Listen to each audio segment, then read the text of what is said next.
Let's talk today about Marxism, socialism, and communism. What did Marxism actually say? Now, when people hear the word communism, most immediately they think of China, the former Soviet Union, or revolutionary Cuba. But before we talk about those states, we need to understand what Karl Marx actually argued. Marxism कभी भी एक simple economic theory नहीं थी. Marx believed कि history जो है it moves through class struggle. Feudalism जो है it gives way to capitalism and capitalism उसने आर्ग्यू किया would eventually collapse under its own contradictions क्योंकि वेल्थ जो है वो कॉन्सेंट्रेट होती है, लेबर एक्सप्लॉइट होता है और इनइक्वालिटी डीपन होती है, तो ये सस्टेनेबल ही नहीं है. But marks did not imagine communism emerging overnight. He imagined a transition. First comes socialism where capitalism begins to be dismantled, private ownership जो है over major production reduce हो जाती है, and the state temporarily manages this transition. And then comes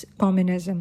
A society with no class, जहाँ कोई exploitation नहीं होती है और जहाँ private ownership of production नहीं होती. And most importantly, जब ये तीनों चीजें नहीं होंगी तो state भी अपनी formal traditional form में exist नहीं करेगी, because Marx believed that once class conflict disappeared, state का अपना वजूद रखने का जो भी reason है वो भी खत्म हो जाता है. So ये distinction जो है ये matter करती है, because now we need to ask an important question. If socialism is only the transition, then how is socialism different from Marxism itself? Now, this is where people often get confused. Marxism and socialism are not the same thing. Marxism is a theory. It explains how capitalism works. It explains inequality क्यों emerge होती है. It explains why class conflict eventually leads to systemic change. Socialism एक बहुत broader concept है. It refers to political and economic systems where resources, industries, wealth are distributed more collectively rather than through unrestricted capitalism. So Marxist theory में socialism is simply the transitional phase before communism. But outside Marxism, socialism can exist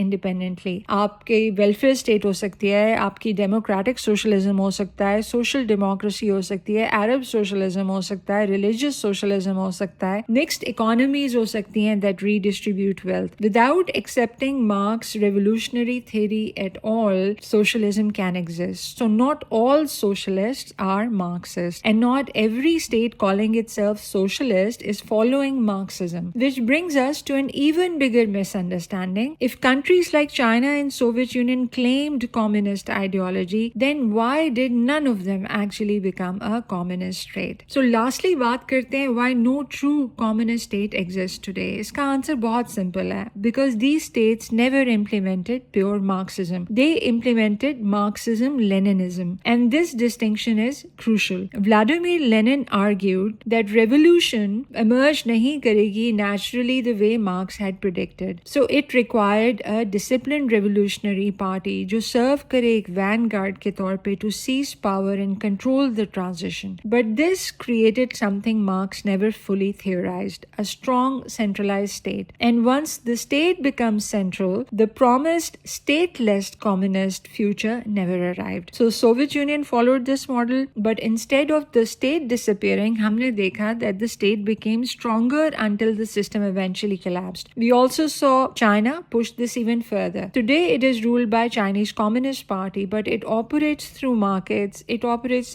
through private capital, through billionaires, foreign investment and state capitalism. It is not communist in the classical Marxist sense. Modern Russia is even more misunderstood. Soviet Union ने follow किया था Marxism-Leninism, लेकिन modern Russia does not follow any format. It is a capitalist state driven more by oligarchy and nationalism than communist ideology. So सवाल ये है कि Marxism fail क्यों हुआ? As a blueprint for building a classless society, largely yes. But as a critique of capitalism, Marx remains deeply relevant because inequality, labor exploitation and concentration of wealth and corporate power आज भी central political questions हैं even today. So the deeper lesson is simple. Communist states disappeared, but Marx's critique of capitalism remained alive.